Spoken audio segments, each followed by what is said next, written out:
लक्ष्मण चरित्र है।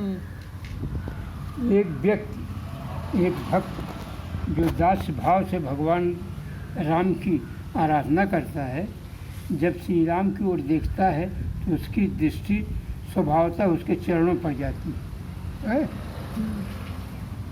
श्री हनुमान जी ने जब उन्हें पहली बार देखा था तो उनका ध्यान सबसे पहले उनके चरणों की ओर गया था। कहा था कि आपके चरण तो बड़े कोमल हैं, कठिन भूमि कोमल पदगामी, कवन हेतु बन बिचरे स्वामी। यानी भगवान राम की तरफ देखता सबसे पहले भक्त की दृष्टि उनकी चरणों में। इसलिए हनुमान जी कठिन भूमि कोमल पदगामी, कवन हेतु बन बिचरे स्वामी। काम क्रोध लोभ है, इनकी सर्वत्र निंदा की जाती है और यह जीवन में विकारों के रूप में स्वीकार भी किया जाता है। पर पुष्पवाटिका में काम की स्वीकृति है तो धनुष यज्ञ में क्रोध की और विवाह के मंडप में लोभ की।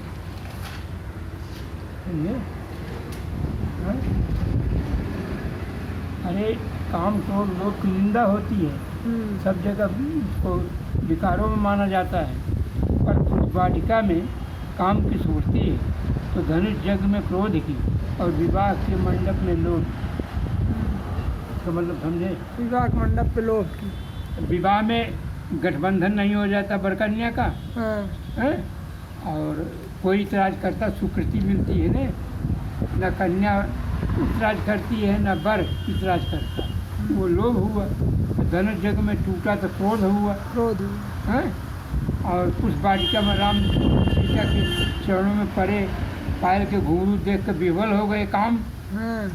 यानी हुआ न तीनों का, जबकि निंदा होती है। जनक के धनुष यज्ञ में दो क्रोधी हैं, एक लक्ष्मण दूसरे परशुराम।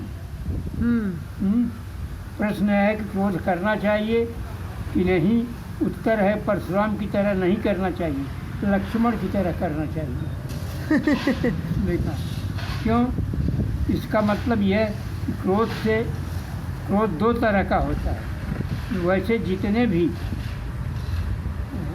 विकार हैं सभी दो प्रकार के हैं, काम और क्रोध और लोभ का प्रकृति यह है कि क्रोध तो भूतवादी है। समझे? भूतवादी मतलब बीती हुई बात जो बात को दिखाइए तो उबल जाता काहे, जब वो बात बीत चुकी है। अब परशुराम यही किए, धनुष टूटने के बाद धनुष टूट चुका था। क्रोध भूतवादी है। क्रोध जब आएगा तो बीती बात पर आएगा। यदि यह क्यों ऐसा हुआ, इसी को क्रोध आता है। अब काम आएगा तो यही कहेगा कि वर्तमान में जो सौंदर्य दिखाई देता है वही श्रेष्ठ है। जो देखबा आँखी से ही होगी, हाँ ये बहुत बढ़िया बात। हाँ, यानी काम वर्तमानवादी और भूत भविष्यवादी और लोभ देखिए अतः उसी का आनंद लें। और लोभ जब आएगा तो हमें भविष्य की ओर देखने को बाध्य करेगा। लोभ माने हमारे यही हो जाए तो ठीक रहा है ना। भविष्य के लिए लोभ, भविष्य के लिए। और भूत के लिए वो क्रोध, और वर्तमान के लिए लोभ, काम। कोई कहते हैं राम की हार हुई और कोई कहते हैं कि भैया भरत जीते हैं। जब दूसरे दिन फिर खेल हुआ तो भगवान राम ने लक्ष्मण जी से पूछा, आज किसकी तरफ से खेलोगे? तो उन्होंने उत्तर दिया, आपकी ओर से। लक्ष्मण जी का अभिप्राय यह था कि प्रभु मैं जीतने के लिए नहीं खेलता, मैं तो आपके साथ रहने के लिए खेलता हूँ। इसका अर्थ यह है कि जिसे हारने का दुख होता है उसे ही जीत की खुशी होती है। पर लक्ष्मण तो इतने अहंकार शून्य हैं कि उनको सामने प्रश्न हार जीत का नहीं है, वे तो बस प्रभु के साथ रहना चाहते हैं। प्रभु के साथ बस रहना है, बस प्रभु के साथ रहना चाहते हैं। हारे जीते से क्या मतलब? अच्छा, जो आदर्श का सेवक है वो आज्ञाकारी होना चाहिए और जो शरीर का सेवक है उसे आज्ञाकारी नहीं होना चाहिए। इसका मतलब समझे ना।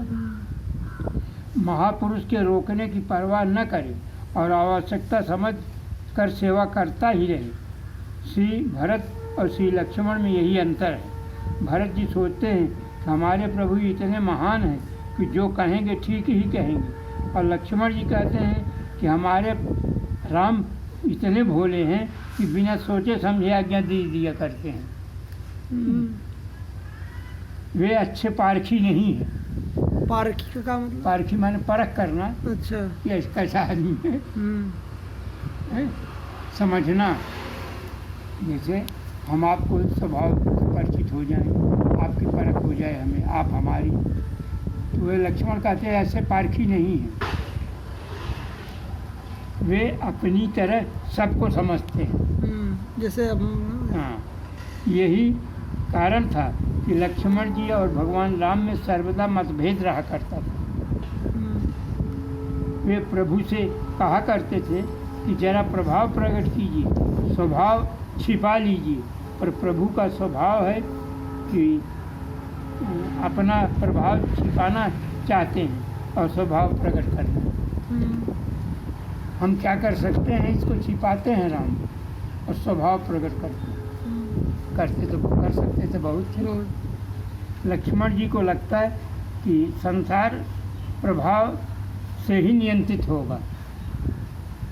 जेकर धमक रहे भाई फलाने हैं, ये प्रभाव है। उमाकांत सांसद धनंजय सिंह, ये प्रभाव है, क्योंकि स्वभाव की कोमलता का दुरुपयोग लोग करते हैं। इसलिए लक्ष्मण कहते हैं कि आप स्वभाव छिपाइए, स्वभाव प्रकट। विदाई के समय सुमित्रा अम्बा के पास लक्ष्मण ने अम्बा के पास गए और लक्ष्मण ने कहा कि तुम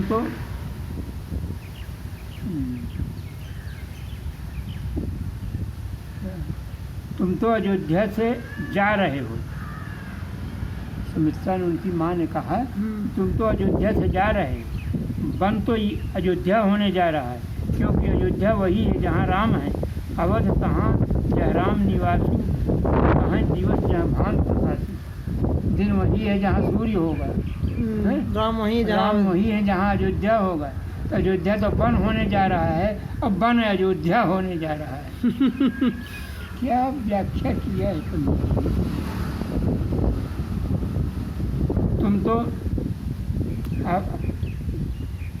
तुम तो अपने माता पिता के साथ घूमने जा रहे हो। उनकी माँ कह रही सुन, ये लक्ष्मण की, वास्तव में त्याग तो राम कर रहे हैं, जो तुम्हारे लिए राज्य और माता पिता सब कुछ छोड़कर बन जा रहे हैं। वह भक्त ही क्या जो प्रभु से प्रतीक्षा करवाए। और अंत में सुमित्रा माता आशीर्वाद देती हुई कहती है, किसी और राम के कि सीता और राम के चरणों में तुम्हारा नित्य नया अनुराग हो। अब कह रही है सुमित्रा माँ उनकी कि देखो लक्ष्मण, दूध का भोग भगवान को लगाया जाता है, भगवान का दूध को भोग लगाया जाता है ना, लेकिन किसी कटोरी में पात्र में रख कर के कराया जाता है। तो कटोरी होगा भगवान के ओठे तक पहुंच जाती है दूध होगा की वजह से। भोग तो दूध का लगाते हैं, लेकिन कटोरी भी धन्य हो जाती है। समझ गए ना, कितनी बढ़िया बात कहा है। यह कटोरी भी पात्र होने के नाते, तो मैं पात्र हूँ, तुम्हें पैदा किया हूँ, और तुम भगवान की सेवा में जा रहे हो, तो मैं भी धन्य हो गई तुम्हारी वजह से। ये कहानी। अब अमूल्य वाक्य लिखा है, निर्गुण निराकार लोकप्रिय नहीं हो सकता। निर्गुण निराकार समझते हो? जिसमें कोई गुण ना हो, जिसका कोई आकार ना हो, आकार प्रकार ना हो। तो तुलसीदास से पूछा गया कि आप दोनों को वर्णन किए हैं, निर्गुण निराकार भी और सगुण साकार भी, और दोनों संभव नहीं है। निर्गुण निराकार सगुण साकार नहीं हो सकता, और सगुण साकार निर्गुण निराकार नहीं हो सकता है। आप कैसे दोनों को मान्यता दिए? तो तुलसीदास ने कहा, भाई ही ये निर्गुण नयनन सगुण, हृदय के लिए वो निर्गुण है और नेत्रों के लिए सगुण। यानी नेत्र देखना चाहता है हृदय चिंतन करना चाहता है। ये है, इसीलिए दोनों की आवश्यकता है। उसे लोक मंगल के लिए आकृति स्वीकार करनी ही होगी। जिस शक्ति का आश्रय लेकर ब्रह्म निर्गुण से सगुण साकार बनता है वह श्री सीता है। साकार रूप में महाराजा मनु निर्गुण निराकार ब्रह्म को सगुण साकार रूप में देखना चाहते हैं। एक दिन उनकी अभिलाषा साकार हो उठी। ब्रह्म उनके समक्ष प्रकट हुआ, पर वह अकेला नहीं था, क्योंकि उसे ज्ञात था कि निराकार की साकारता ही मन की अंतिम अभिलाषा नहीं है, अपितु लीला का विस्तार का अनुरोध किया जाने वाला है। समझा?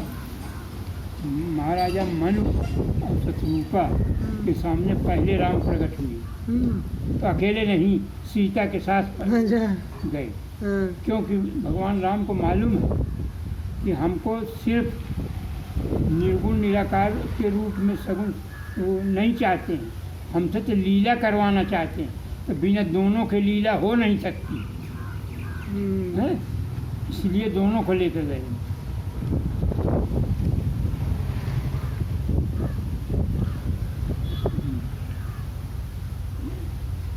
और उनके लिए दो रूप में अभिव्यक्त करना होगा। अंततः श्री सीता के रूप में भी मन के सामने प्रकट कर, मन के सामने श्री राम ने सीता का परिचय दिया। आज शक्ति जग उपजाया सो अवतरी मोरी माया। इन चौपाइयों को उदाहरण। और अब बताओ अपने मन से।